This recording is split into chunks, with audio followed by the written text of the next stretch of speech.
how to deal with stress and anxiety during challenging times. So as I'm shooting today's video, it's early 2021. We're almost a year into the coronavirus, who has been devastating in many ways. It has forced us to adapt, it has forced us to invent ourselves in many different ways, and there's a lot of hardship going on in the world, but there's also a lot of beautiful things happening, and there's a lot of good things that are coming to come out of this, which I'm very grateful for. But one of the biggest problems right now is that people are very much struggling with stress and anxiety, and that is definitely something that I'm affected by as well. But the reason for me shooting this video is that it was around 2018 I started putting a lot of effort into managing my internal state, and I very much reaped the rewards because I've been practicing this for years now, and all this preparation has actually led me to being in one of my calmest and most relaxed state throughout this pandemic. And that doesn't really have to do with the pandemic, but it has to do with all the preparation and all the time I put into these practices before the pandemic actually happened. So I could be in a calm and relaxed state throughout most of this time, because it's inevitable that we're going to have some challenges and some struggles, and I don't think anyone is perfect, and I'm definitely not an exception to that. And but what we can do is that we can have different tools and strategies to actually manage our internal state. So that's what I'm going to talk a little bit about today. But before I dive in, I want to share one of my favorite quotes. And luck is what happens when preparation meets opportunity. So when I think a bit about this quote is usually that we've been doing some type of practicing, and then an opportunity happens where we can utilize what we've been preparing for. So ironically, before all of this, about 2 years before all of this happened, I got really serious about managing my internal state, and that wasn't really my intention to begin with, but that's how it happened. So to give you guys a little bit of a backstory, in 2018 I started working with my mentor, who's called Jeremy Griffin, and what I thought I signed up for was that I wanted to become a fitness coach. So I joined his Mind, Body and Soul program, who was basically promising me to get to the point where I was able to coach other people in the space of health and fitness. And I thought I was going to learn about nutrition, training, macros, how to create training programs for clients, all of that good stuff, and I did learn that. But one of the most valuable things I learned from that program was how to manage my internal state, and how I could teach my clients to manage their internal states, and that has been extremely valuable this year. So I wanted to share some of those practices and how they have benefited me. So the first one is simply going to be gratitude journaling, and this is extremely simple but so damn powerful. And as you guys can see right here, you can see what I've written, but basically what I've written here in the first paragraph is that I've written 5 statements that I'm grateful for. So for example, today I wrote this: I'm grateful for waking up today. I'm grateful for my health and taking care of my body. I'm grateful for my 10 dream clients or more. And just a disclaimer, that hasn't already happened. I currently don't have 10 dream clients, but I'm grateful for things that's going to hopefully happen in the future. And that is a really cool thing about gratitude, is that we can start being and feeling grateful for things that has not yet found their ways into our lives. And yeah, I'm sure most of you guys are familiar with manifestation, but that's just some of the tools that I utilize, because if I can really feel grateful for those clients already, it makes me a little bit more motivated to actually do the work. And through those times where I didn't have any clients, it made me feel more energized thinking about those 10 people, my 10 dream clients that I'm really supposed to serve. So that's one of the ways I turned what a lot of people would call a negative into a win. So just wanted to touch on that. And the second one is I'm grateful that I can achieve anything I set my mind to. I'm grateful for my parents. So those are the 5 things that I wrote down today, and why gratitude journaling is so damn important is that if you begin your day by intentionally focusing and forcing your brain to start thinking about things that you're grateful for, that's going to set the tone for the rest of your day. So for example, me in the past, I would have no morning routine whatsoever, and maybe I would drag out my phone and I would start watching the news. And if you guys are not familiar, the news is about 90% negativity, because that's way easier to get triggered and to get shared in different platforms. So if you begin your day by watching the news, you're likely going to have negative and anxious thoughts. And I personally do my best to avoid the news the best I can. Obviously, that's pretty much impossible in today's modern age, but that's just something that helps me stay calm and less anxious. And the thing is that the most important things are going to reach you anyway, even if you're trying to avoid the news. So there's that. And the second habit that is crucial is meditation. And why meditation is so damn important is that when we actually look at what meditation means, it means to become familiar. Actually, before I dive into meditation, I wanted to share this book with you guys. It's called Factfulness by Hans Rosling.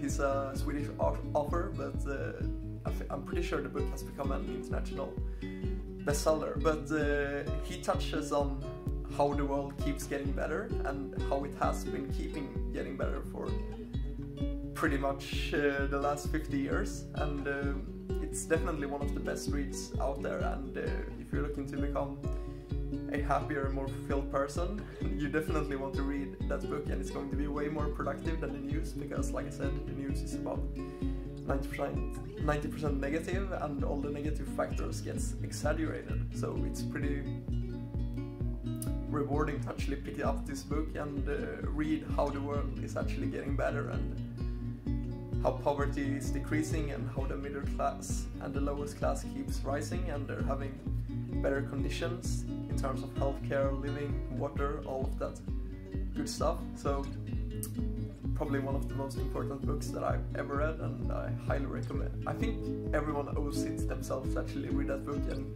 I don't say that lightly, but yeah, definitely a game changer. So you get a more honest view of how the world is actually progressing, because like I said, if you're just watching the news all the time, it's very easy to just get caught up in the negativity and feeling anxious. And like I said, I'm not perfect. Sometimes I stay on Twitter for too much and I feel anxious and information overload because I'm just consuming way too much information. Most of it is negative or is designed to make me angry, so there's that.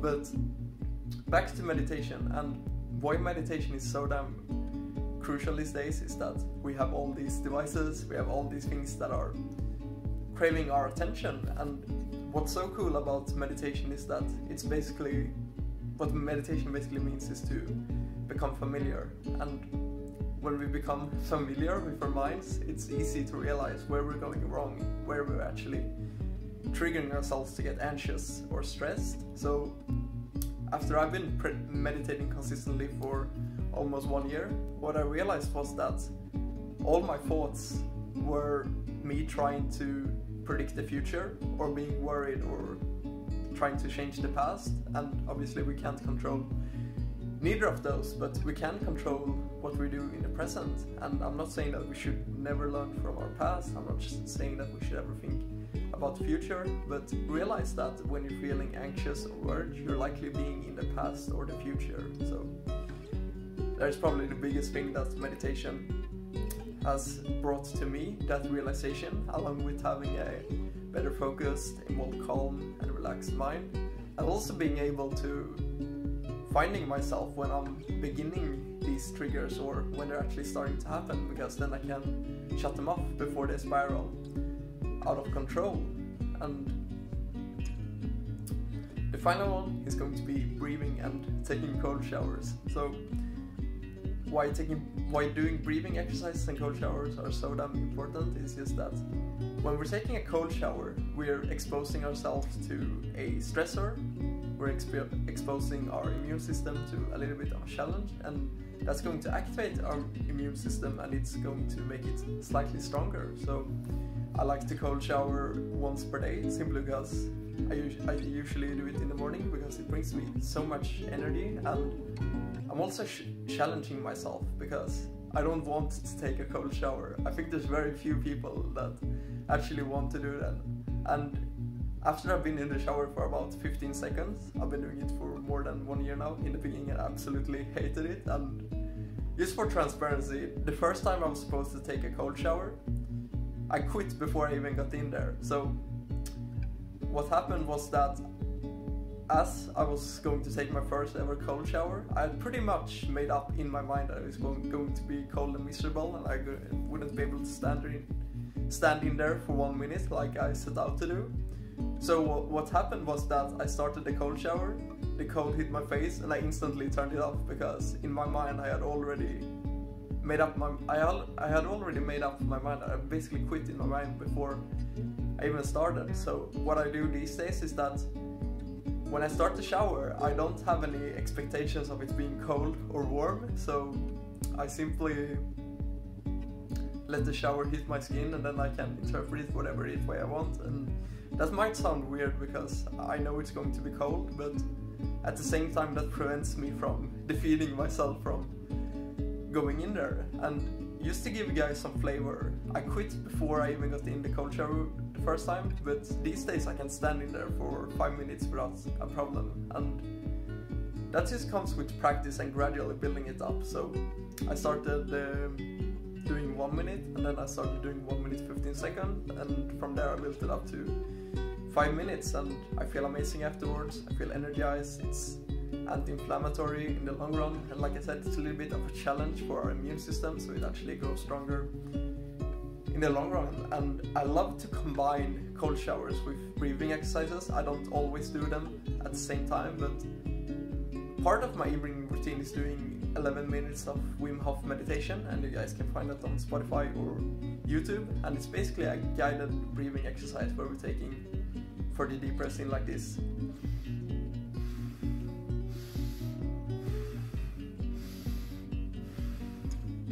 So you repeat that process for 30 times, and then you hold your breath for about 2 minutes. And if 2 minutes sounds crazy to you, it won't be that challenging after you've taken those initial 30 breaths. And what this does is just that it's pretty much overloading your body with oxygen. It's very therapeutic. It brings a lot of energy. It makes you relaxed, and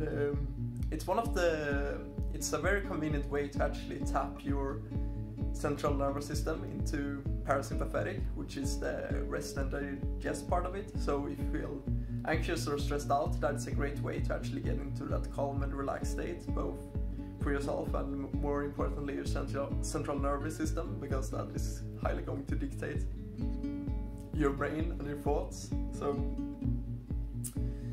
these are some of the most valuable tools I learned in the last few years to manage my internal state, and how throughout this pandemic I stay calm and relaxed. And this has been a pretty challenging time for me, especially in the last few months, because like some of you guys know, I quit my full-time job to go all in on my company and my mission, and that is something that makes me very happy and something that I absolutely love doing. But at the same time, I haven't been able to take out a salary for myself, and that has been very stressful for me. It has been way more stressful than I anticipated it to be, because I have my life savings that I have available for more than 1 year to cover my expenses, but I didn't realize just how much that would bother me to not actually make a salary anymore. So along with all the things happening, that has been something that has made it a little bit more challenging for me and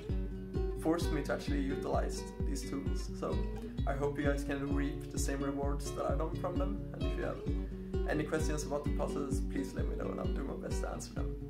Take care and stay calm.